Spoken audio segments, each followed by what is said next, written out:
Բարի երեկո եւ բարի գալուստ հայկական ժամանակ տաղավարում զրուցելու եմ Հանրապետություն կուսակցության քաղաքական խորհրդի անդամ Անահիտ Ադամյանի հետ։ Բարև ձեզ Տիկին Ադամյան։ Բարի օր։ Տիկին Ադամյան, ձերբակալվել է, ինչպես գիտեք, արդեն կաթողիկոսի եղբայրը եւ եղբոր որդին, այս անգամ, ինչպես վերջին շրջանում շատ է այդ խոսույթը շրջանառվում, դանոսը գրել է Վաղարշապատ խոշորացված համայնքի Հանրապետության կուսակցության ձեր տեխնացուն Հարություն Մկրտչյանը, որ վերջիններս խոչընդոտել են Ոսկեհատ համայնքում ձեր կուսակցության կողմից իրականացվող տարվող այդ քարոզչական աշխատանքների ընթացքին եւ անվանարկել են, հայհոյել են։ Ես ուզում եմ նախ ճշտել դուք տեղում եղել եք թե չէ եւ ինչի մասին է խոսքը, եթե տեսել եք, լսել եք, կմանրամասնեք թե ինչ է տեղի ունեցել։ Կարծում եմ մանրամասնելու առանձնապես հարկ չկա եւ ես դա դանոս չէի անվանի։ Ամեն դեպս ժողովրդավարական երկրում նման գործընթացները օրինաչափություն են։ Մեր տեխնացուն Հարություն Մկրտչյանը հրապարակային ներկայացրել է իր տեսակետը, հարուցվել է քրեական գործ, մնացածը կարծում եմ արդեն իրավապահների գործն է։ Մենք մեր քարոզարշավը բնականon շարունակում ենք, դա առանձնապես ծանր այսպես հետևանքներ չի թողել ոչ մեծ տրամադրության, ոչ մեծ մտադրությունների վրա։ Ավելին ավելացնել չեմ կարող, որովհետև այդ օրը քարոզարշավի առաջին կեսից հետո ես վերադարձել եմ Երևան։ Իսկ այլ խոչընդոտներ եղել են քարոզարշավի ընթացքում, թե սա եզակի դեպք էր։ Նման ոչ։ Տարբեր խոսակցություններ են լինում, մարդիկ ներկայացնում են իրենց տեսակետները, մենք ներկայացնում ենք մեր տեսակետները։ Ասեմ, որ քարոզչության սկզբի առաջի օրերը եթե համենք, արդեն համերահասարակացահատել ենք քարոզարշավի։ Եվ եթե համեմատում ենք առաջին օրերը ու հիմիկվա ընկալումները, մարդիկ շատ ավելի ջերմ են դարձել, մարդիկ շատ ավելի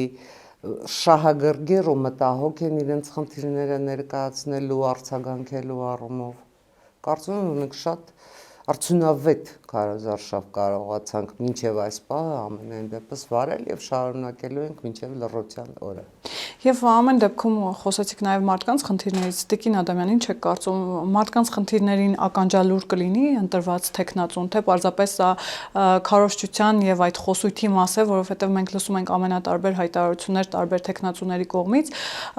որոնց խոսույթը երբեմն շատ ավելի քաղաքական է,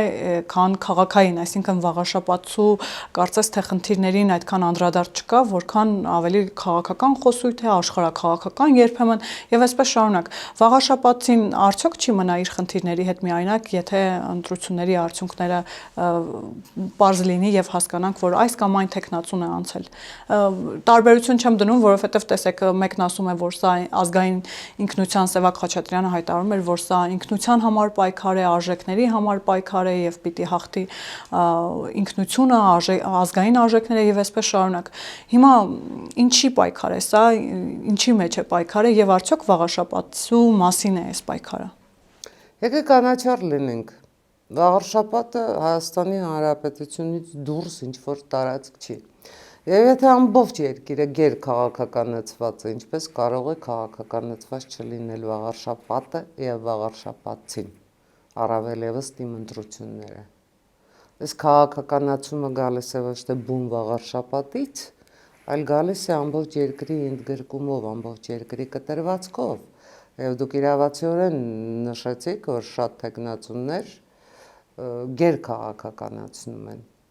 բայց դա բուն Վաղարշապատցուն չի վերաբերվում, խնդիրը համակարգային է։ Այո, որևէ մեկի համար գաղտնիք չի, որ Հայաստանի Հանրապետության դեմ վարվում է հիբրիդային պատերազմ եւ Վաղարշապատը լինելով հոգևոր կենտրոն ընդգրկված է այդ պատերազմի կիզակետում։ Որևէ մեկի համար գաղտնիք չի, ես հայտնագործություն չեմ անում։ Այդ առումով այո, Վաղարշապատի ընտրությունները գերքաղաքականացված են, բայց կա մյուս հարթությունը։ Տեսեք, մենք այս օրերին շրջել ենք ոչ միայն ամբողջ Վաղարշապատը ոտատակ ենք տվել, այլև եղել ենք գյուղերում։ Խնդիրները ընդհանրական են, ավելին, խնդիրները համակարգային են։ Ոնց եք պատկերացնում, որ Վաղարշապատի կենտրոնից ընդամենը 1-1.5 կիլոմետր հեռավորության վրա բնակավայրում չկա կոյուղի։ Պարզապես չկա կոյուղի։ Աբսուրդ է, չէ՞։ Աբսուրդ է։ Այո։ Հիմա այդ հարցը պիտի լուծվի թե ոչ։ Կարծում եմ պիտի Ոչ թե արդարացիորեն։ պիտի պարտադիր պետք է լուծվի այդ հարցը։ Ով էլ կընտրվի։ Կամ ամբողջ վաղարշապատի հենց այդ կոյուղու համակարգը բացառյալ նոր կառուցված հաղամասերը գեր մաշված է։ Գաղտնիք չի չէ, որ նույն Երևանում էլ այդ խնդիրները կան։ Նորակառույցները ինչ որ չափով իրենց ներսի համակարգը նորմալ է, բայց հին շենքերը, փոքր կենտրոնը, բազմաբնակարանները նույն խնդիրներն ունեն։ Բայց որ Վաղարշապատը, Երևանը կամ մյուս քաղաքները, ես վստահ եմ, որ այնտեղ էլ այդ խնդիրները կան։ Եվ այդ խնդիրները պիտի համակարգված լուծվեն։ Որոշում պետք է կայացվեն։ Այդ սուբսիդիաները, որ հատկացվում են ճանապարհների կառուցմանը, հրաշալի են։ Ճանապարհների կառուցմանը ոչ ոք դեմ չի կարող լինել։ Նարեկ Կարապետյանը դեմ է օրինակ։ Նարեկ Կարապետյանը դեմ է, ինչ ասեմ, թող պատճառաբանի ինչու է դեմ, բայց այդ սուբսիդիաները հատկացվում են ճանապարհների կառուցմանը, անտեսվում են գլխավոր խնդիրները։ Այստեղ համայնքը ինքը պետք է ներկայացնի իր ծրագիրը, ինքն էլ համաֆինանսավորող հանդես գա, որտեղ մենք եղել ենք Վաղարշապատի ամենայդեպս Զվարթնոց թաղամասի նկուղները ահավոր էին, պարզապես գարշահոտությունը դրսից զգացվում էր։ Այդ հարցը պետք է լուծվի, պարտադիր պետք է լուծվի։ Կամ թաղամասերի այդ կառուցապատման լրացուցիչ ապօրինի շինությունների հարցը։ Բակերը այնպես խճողված են, չես կարողանում գնաս։ Երեխաները ընդհանրապես խաղահրապարակ հասկացություն երևի թե մանկուց չեն պատկերացնում դա ինչ է։ Պետք են այդ հարցերը լուծել, իհարկե պետք է։ Ինչպես որ Վաղարշապատը խնդիրների համակարգ է, բայց որևէ խնդիր անլուծելի չի։ Այդ բոլոր խնդիրները լուծելու համար պետք է հստակ ծրագիր, որը Հարություն Մկրտչյանը ունի եւ ներկայացնում է պարբերաբար, պետք են մեխանիզմներ եւ գլխավորը ֆինանսավորում, որի ինչպես ֆինանսավորել, ինչ աղբյուրներից, ինչ միջոցներից, նույնպես Հարություն Մկրտչյանը պարբերաբար ներկայացնում է։ Հիմա կընտրի Վաղարշապատցին Հարություն Մկրտչյանին առավելություն կտա, կհավատա, որ այս տղան է ջահելը, որ գալիս է ասում է ես ձեր տղան եմ, ես ձեր տնից եմ։ Կանի, իհարկե կանի, միանշանակ կանի, եթե լծակներ ունենա, որովհետև չանելու տարբերակ պարզապես չունի։ Սա է խնդիրը, ինչ վերաբերում է քաղաքականացմանը, այո, իհարկե պիտի քաղաքականացվեր։ Տեսեք, դուք ամենայն դեպս գործընթացների կիզակետում եք իբրև լրագրող։ Դուք չունեք այն տպավորությունը, որ ամբողջ Հայաստանում է փորձ արվում մասնատել երկիրը, կտրտել երկիրը, Գյումրի 1, Գյումրի 2, Գյումրի 3։ Իսկ Վաղարշապատը գերկարևոր է Հայաստանի Հանրապետության համար։ Նախ նրա այն պատճառով շատ մոտ է Երևանին, կպած է Երևանի, երկրորդը Հայաստանի հոգևոր կենտրոնն է։ Պես որ այստեղ շատ բարդ թնջուկ է եւ այս ընտրությունները ուզեին քաղաքականացվելու էին։ Բացարձակապես այլ խնդիր է,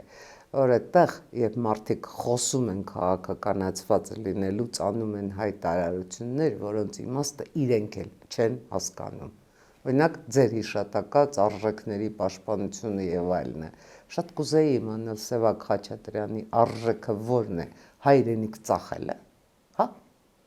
Եթե դա է իր արժեքը, եկեք ձերբազատվենք այդ արժեքներից ու նման տեխնացուներից։ Տիկին Ադամյան, ձեր պետքեներին եւս մի քանի պետք է ես ավելացնեմ, արդյոք պետք է Հայաստանում կառուցել դպրոցներ, մանկապարտեզներ, ճանապարհներ, որովհետեւ տեսեք, Նարեկ Կարապետյանը արդեն քանի անգամ տեսակետ է հայտնում, որ այս իշխանությունները պարզապես դպրոցներ ու ճանապարհներ են կառուցում թոս փչելու համար հանրության աչքերին, այնինչ պետք է կառուցել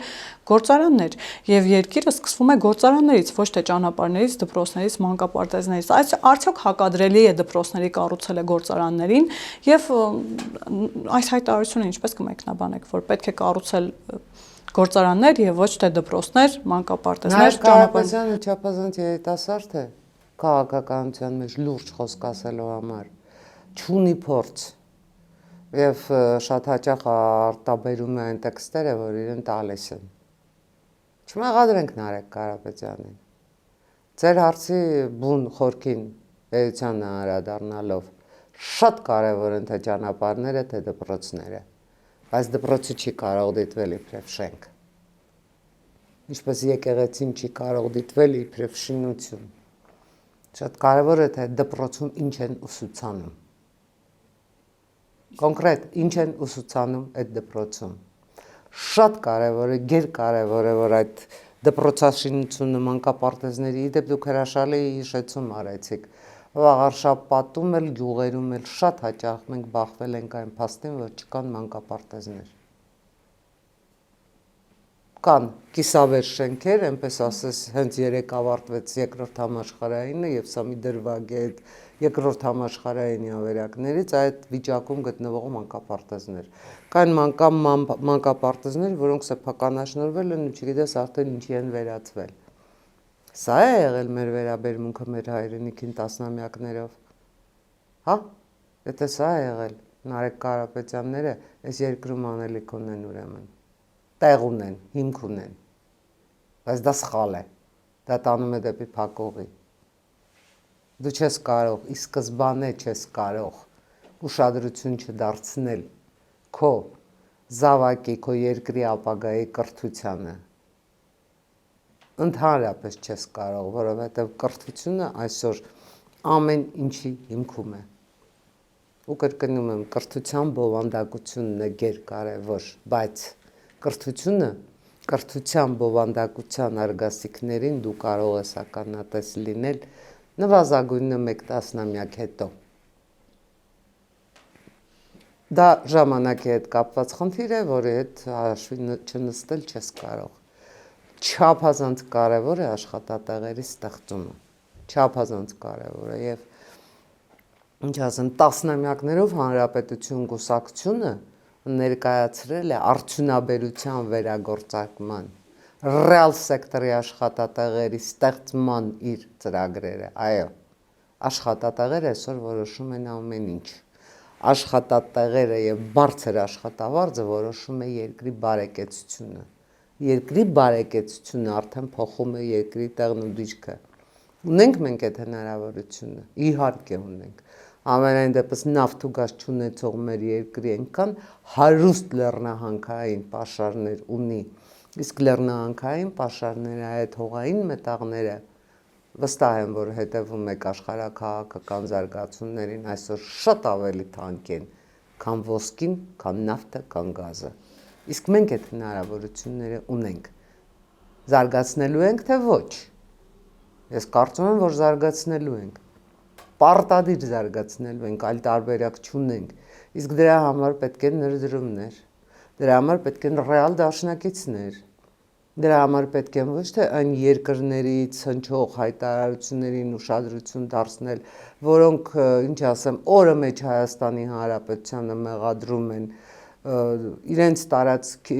տարածքից իրենց դուրս մղելու եւ այլնի համար օրը մեջ Հայաստանի Հանրապետությանը ներկայացնում են անհեթեթագույն մեղադրանքներ, որոնց հիմքում կանգնած է իրենց քաղաքականությունը, ոչ թե Հայաստանի Հանրապետության վարած քաղաքականությունը։ Այ մենք պետք է այդ ամեն ինչը դուրս գանք այդ ամեն ինչից։ Մենք պիտի այդ շեղջից հանենք ոսկեհատիկը։ Մեր ոսկեհատիկը Հայաստանի Հանրապետության միջին վիճակագրական հայի համար ոսկեհատիկը մնում է աշխատանքը։ Այո, մենք պետք է ստեղծենք աշխատատեղեր։ Եվ այդ աշխատատեղերը պետք է լինեն նոր տեխնոլոգիաների վրա հիմնված։ Դա է մեր ծրագիրը։ Բազում ծրագրեր այդ առումով ներկայացրել ենք։ Հավելեմ այդ բոլոր ծրագրերին նաև ջրային պաշարների կառավարման ծրագիրը, որովհետև ջուրը, ոնց ուզում ես վերցրու, համենայն դեպս մեր տարածաշրջանում եւ շրջակա եթե վերցնենք մեծ մերձավոր արևելք կտրվածքով ոսկուց թանկ գին ունի։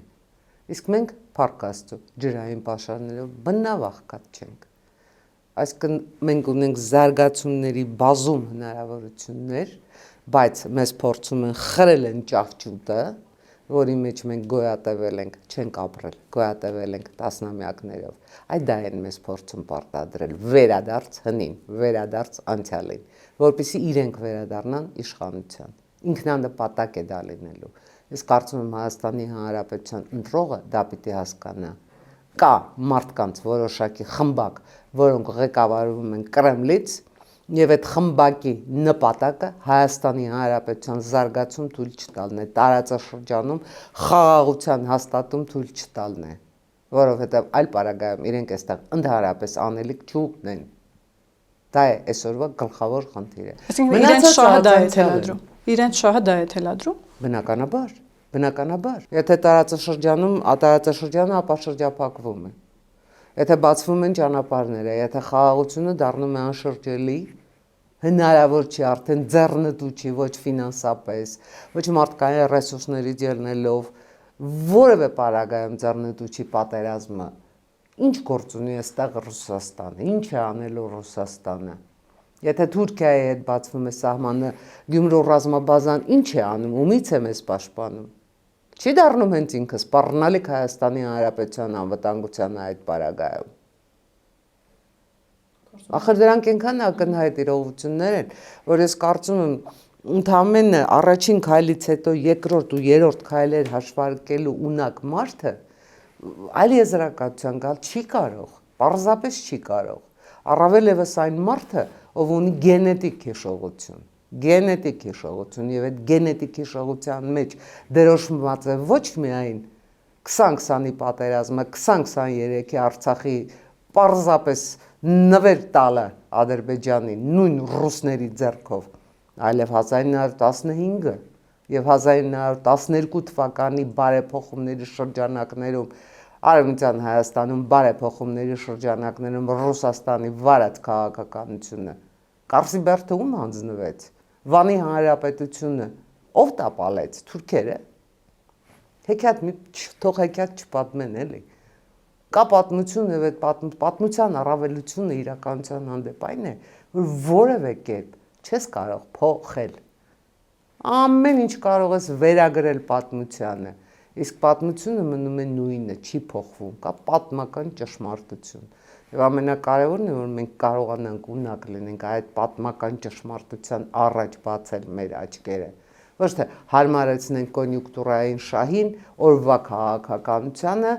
ու ասենք դե այսպես է եղել, այսպես է եղել, այսպես է եղել։ Չէ, ճշմարտությունը մեկն է։ Ու որքան շուտ, որքան արագ մենք այդ ճշմարտությունը մեզ համար դարձնենք իրականության ընկալման հիմք, այնքան շատ կլինեն մեր հաջողությունները։ Տիկին Ադամյան, այս մեղադրանքների առումով հաճախ նաև հակադարձում են մեզ Մոսկվայից, օրինակ Զախարովան վերջերս հիշեցնում էր, որ այդ մեղադրանքները, որ 1915 թվականի որևէ դերակատարում է ունեցել Ռուսաստանը եւ կամ KGB-ն, անհիմն են, որովհետեւ KGB-ն դրանից 40 տարի հետո է ստեղծվել եւ վերջերս էլ խոսել էր նաև Վարդան Ղուկասյանի հայտնի հայտարարությունից, ասում է մարդու մի անմեղ հայտարարության համար, երբ որ իրավապահ համակարգը գնում է նրա հետևից, այն է, որ պետք է միանալ միութենական պետություններին, բա ինչու՞ չեք գնում նույն այն հայտարարությունների ետևից, որ պետք է դառնալ ԵՄԱ անդամ։ Այսինքն նույն հարթության վրա է դնում ԵՄԱ անդամակցությունը եւ միութենական պետության կազմ մտնելը, արդյոք նորմալ է նույն հարթության վրա դնելը Զախարովայի կողմից եւ հետո նաեւ ինչի մասին են այս հայտարարությունները, ըստ էության Վարդան Ղուկասյանին եւս մեկ փաստաբան է ավելացել։ Վարդան Ղուկասյանի փաստաբանները բնականաբար պետք է գտնվեին այդ տարածքում, բայց եկեք կանդրադառնանք KGB-ին, անկեղծ ասած ես չգիտեմ ով է Ռուսաստանի KGB-ին մեղադրել 15 թվականի իրադարձությունների մեջ, բայց բացարձակապես KGB-ի անհրաժեշտություն չկար։ Առավել ևս KGB-ի անհրաժեշտություն չկար այն պարագայում, երբ կնքվում էր Կարսի պայմանագիրը։ Ռուսաստանի մեղքերը այնքան շատ են, որ նույնիսկ թվարկելը չես հասցնի մեկ հարցազրույցի մեջ։ Ես արդեն հիշատակեցի 1912-ի բարեփոխումները։ Այդ բարեփոխումների ընթացքում նախատեսվում էր, որ պետք է Օսմանյան կայսրության տարածքում ստեղծվի անկախ Հայաստան։ Իսկ այդ բարեփոխումների հիմքում կանգնած էր Ռուսաստանը։ Ինչ էր դա նշանակում։ Կոնկրետ, ինչ էր դա նշանակում։ Դա չէր նշանակում հայ ժողովրդին թե վեր տալ եւ հանձնել Օսմանյան կայսրության սրին։ երիտ թուրքերի սրին, դա չէր նշանակում։ Կամ Կարսի պայմանագիրը, ինչպես է Ռուսաստանը բանակցում Թուրքիայի հետ մի պետության մասին, որը իր արդեն իրենը չէր։ Արդեն Ալեքսանդրապոլ եւ այլ մյուս պայմանագրերին, որ անդրադառնանք, ընդհանրապես մեր խոսակցության հարթությունը կփոխենք։ Ես կարծում եմ, որ թե Վանի Հանրապետության անկումը, թե ընդհանրապես այն հեղափոխական թուրք ասկյարին թուրք տալը եւ հայերին ստիպել, որ զինաթափվեն, որովհետև հեղափոխական թուրք ասկյար է, Լենինի հետ ընդհանրապես համաշխարհային հեղափոխությունը արտահանելու գաղափարը Հայաստանի Հանրապետության համար արժեցավ ցեղասպանության շարունակություն, որտեղ մենք սովորաբար ասում ենք, որ ցեղասպանությունը տեղի է ունեցել 1915-ին, բայց պատմաբանների հետ որ զրուցեք, նրանք ձեզ կասեն, որ ցեղասպանությունը 1923 թվականներն է ընդգրկում, ու այդտեղ Ռուսաստանը որևէ մեղք չունի, այդտեղ Հայաստանը ինչ է Ռուսաստանի համար, Հայաստանը այն պետությունն էր, որի հաշվին պետք էր Թուրքիա Աթաթուրքի հետ պայմանագրով ժամանակակից իբրև թե Թուրքիա կառուցել, մեր ոսկորների ու մեր հողերի վրա, դա էր Ռուսաստանի քաղաքականությունը, արդյոք չշարունակվեց այդ քաղաքականությունը, մենք թերևս իմ սերնդի կամ ինձնից առաջ նախորդ սերնդի համար անհասկանալի է եղել, թե ինչպես կարող էր ցեղասպանությունը տեղի ունենալ, իսկ ինչ տեսանք մենք Արցախում, չտեսանք նույն ցեղասպանության տարբերակը, տեսանք մեր ժամանակներում, մեր ժամանակներում տեսանք, չէ, նույնը տեսանք, էթնիկ զտման տարբերակով, հիմա ես բացատրեմ, թե որն էր այդտեղ 20-20-ի նոյեմբերի 9-ի համաձայնագրով կներեք Եռակողմ հայտարարությամբ Ռուսաստանի պարտավորությունների ցանկը Իդեպ Եվդակիմովը օրերս հայտարարել է, որ արդեն 7-րդ անգամ է գնում ազատագրված Ղարաբաղ։ Եվդակիմովն է հայտարարում, այսինքն այն երկրի ներկայացուցիչը, որը որպես խաղաղապահ ներկա է այնտեղ։ Իհարկե, ազատագրված Ղարաբաղ, այո։ Կարելի է ենթադրել, որ հենց խաղաղապահներն են ազատագրել։ Գիտեք, խաղաղապահները չեն ազատագրել, խաղաղապահները դարձել են Ադրբեջանի բանակի վարձկաններ, խաղաղապահները շրջափակել են Լաչինի Միջանցքը, խաղաղապահները այնտեղ կոռուպցիոն այնպիսի սխեմաներ են գործարկել, որ երևի մինչև կյանքի վերջ այլևս լող կտան հարստության մեջ, դա են արել խաղաղապահները։ Իսկ հետո բռնի տեղահանել են հայերին։ Եվ խաղաղապահների վերջին, այսպես ասած, X գործողությունն էլ եղել է Ղարաբաղի քաղաքական նախկին գործող ղեկավարությանը հավաքել Իվանյանում ու հանձնել Ադրբեջանին։ Նույն խաղաղապահները։ Ինչու որևէ մեկը այդ մասին չի խոսում։ Ինչու որևէ մեկը դա չի ասում։ Կամ ինչպես պատահեց, որ Արցախ լուծարածը հայտնվեց Երևանում, մյուսները մնացին այնտեղ։ Արդյոք դա հենց Բաքվի ու Մոսկվայի հատուկ ծրագրած գործողությունը չէր։ Արդյոք նրանք որևէ Զատուլինին դնենք մի կողմ, հա։ Արդյոք նրանք որևէ պատասխանատվություն չունեն հայ գերիների վերադարձի համար։ Նույն այդ խաղաղապահները, նույն այդ ինչ ասեմ, նոյեմբերի 9-ը իր ձեռքով գրած Վլադիմիր Պուտինը, որ հպարտանում էր իմ ձեռքով եմ գրել, որևէ պարտականություն չունի հայ ռազմագերիների վերադարձի համար, Արցախի ռազմաքաղաքական ղեկավարության ազատ արձակման համար։ Եկեք շատ չխորանանք այդ թեմաների մեջ, որովհետև ինչ ասեմ, Զախարվաները միանշանակ շարունակվելու են նույն բնույթի, նույն ոճի հակահայկական հայտարարություններ։ Առավել ևս հիմա կարծես թե ռուս-ադրբեջանական այդ առերևույթ բախումը ավարտվում է, գործընթացի մեջ է, իսկ դա միանշանակ պետք է նշանակի, որ Մոսկվան այսուհետ, ինչպես նախկինում, կենտրոնանալու է դարձյալ Հայաստանի հակառուսական իրենց տրամաբանության մեջ տպավորված քաղաքականությանը։ Ոչ, դա հակառուսականություն չի, դա հենց հայկականություն է։ Դա հենց Հայաստանի ազգային շահի պաշտպանությունն է։ Ու Հայաստանի ազգային շահը պահանջում է օր առաջ Հայաստանի Հանրապետության սահմաններին միմիայն հայ սահմանապահների առկայություն։ Հայաստանի Հանրապետության ազգային շահը պահանջում է, որ ռուսական մոնոպոլիաները Հայաստանում վերանան, որ օր առաջ Ռոբերտ Քոչարյանի թեթև ձեռքով պաշտոնավարման վերջին օրերին ռուսներին կոնցեսիոն կառավարման նվիրված երկաթուղու հարցը լուծվի։ Պայմանագրի ժամկետը լրանում է 2028-ին։ Մենք այս ժամանակը չպիտի կորցնենք, մենք այս հարցը պետք է շատ արագ լուծենք, առավել ևս Վաշինգտոնում կնքված համաձայնագրերից հետո։ Եվ այո, Գյումրու ռազմաբազան Հայաստանի Հանրապետության համար վերջ առաջ սպառնալիք է։ Մենք այդ հարցն էլ պետք է լուծենք։ Տիկին Ադամյան, որոշակիորեն Զախարովայի հայտարարությունները ընկալելի են, տրամաբանական են, հասկանալի են։ Վերադառնանք ներհայաստանյան շրջանակներին եւ հատկապես Մայրաթորին եւ որոշ հոգեվորականների հայտարարություններին։ Նախ վերջին 2 շաբաթը գիտեք, Հովանավանքում մատուցվում է պատարակ, որի մասնակցում է նաեւ վարչապետը, բայց Մայրաթորից դա որակում են սրբապղծություն, քանի որ արդեն կարգալույծ են արել Տեր Արամին։ Վարչապետի այն հայտարարությանը, որ հաջորդ պատարակը կլինի Թալինում, որին ինքը կմասնակցի, եւ այստեղ մի անգամից արդեն Տեր Թադեն է հայտնվում թիրախում, Մայրաթորից հայտարարեցին, որ կարգապահական հանձնախումբը արդեն քննում է նրան կարգալույծ անելու հարցը եւ այսպես շարունակ։ Սա ինչ ռազմավարություն է եւ կամ ինչ մոտեցում է, այս հայտարարությունները ինչի մասին են, որ պատարակը սրբապղծություն է եւ կամ հոգեվորականներին հերթով կարգալույծ անելու այս միտումը ուր կարող է հասնել։ Գիտեք, ես այդ կարգալույծ անելու քաղաքականությունը Մայրաթորի կհասկանայի, եթե մի քանի տարի առաջ կարգալույծ արվեր Բագրատ arczepiskopos Գալստանյանը,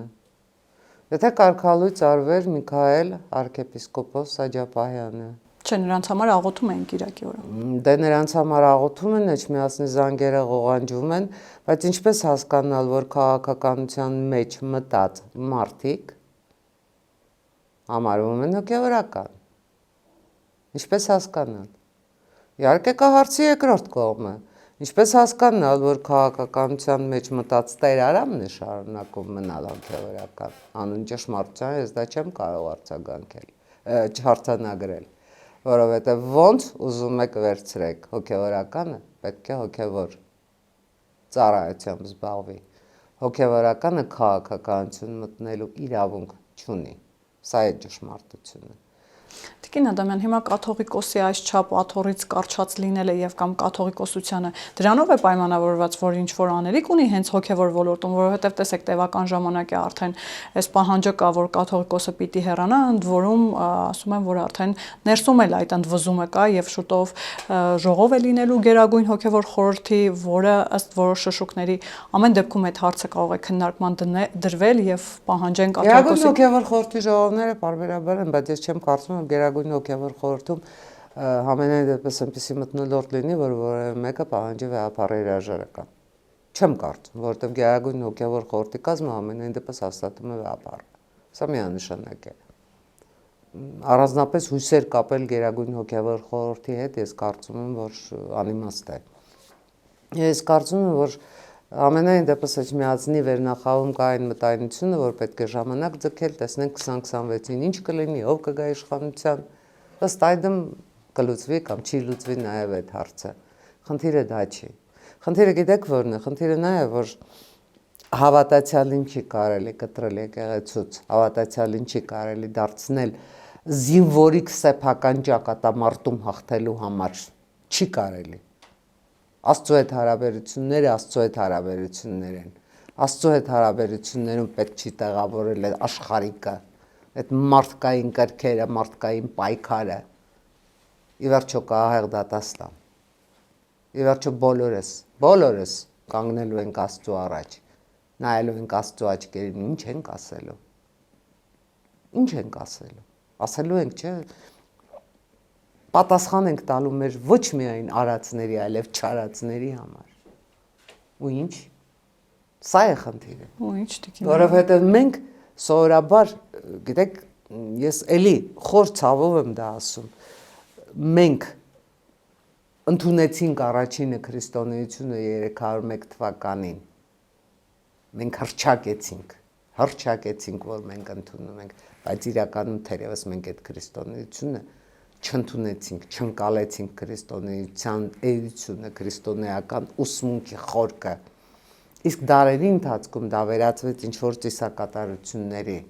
Մենք հիմա գնում ենք եկեղեցի, մոմ ենք վառում, Աստծուններ, պահանջները, խնդրանքները, աղոթքներ ենք ներկայացնում, դուրս ենք գալիս գնում ենք։ Ու համարում ենք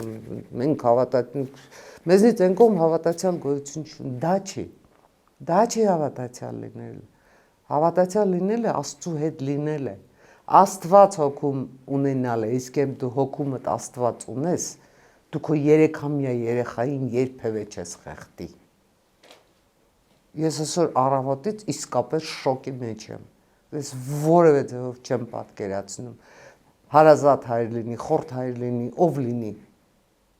Ինչպես կարելի է 3-ամյա երեխա խեղդել։ Այդ դա է Աստծու հետ կապը։ Աստծուն հոգուց վտարելու հետևանքը դա է։ Իսկ այդտեղ ում մեղավորությունը կա։ Աստծուց մեր հոգուց ինչու ենք վտարել Աստծուն։ Աստծուն մեր հոգուց վտարել ենք, որովհետև մենք Աստծուն ներկայացնում ենք պարզապես պահանջներ, կատարելու մեր էսեն կամքն ու ցանկությունը, բայց չենք հասկանում, որ Աստված մեր, ինչ ասեմ, մենեջերը չէ։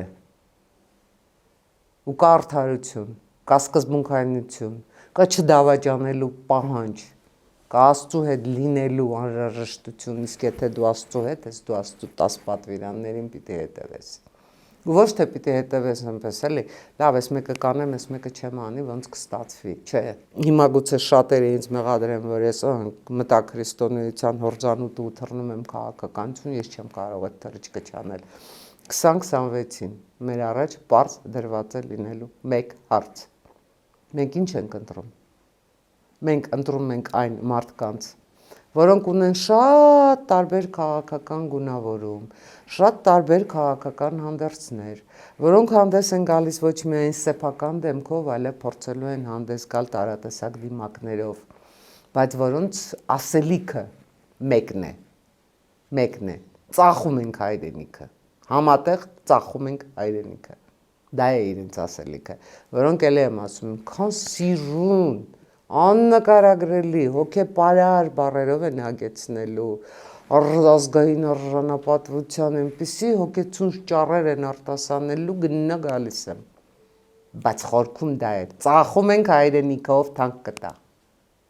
մենք ծախում ենք մեր հայրենիքը,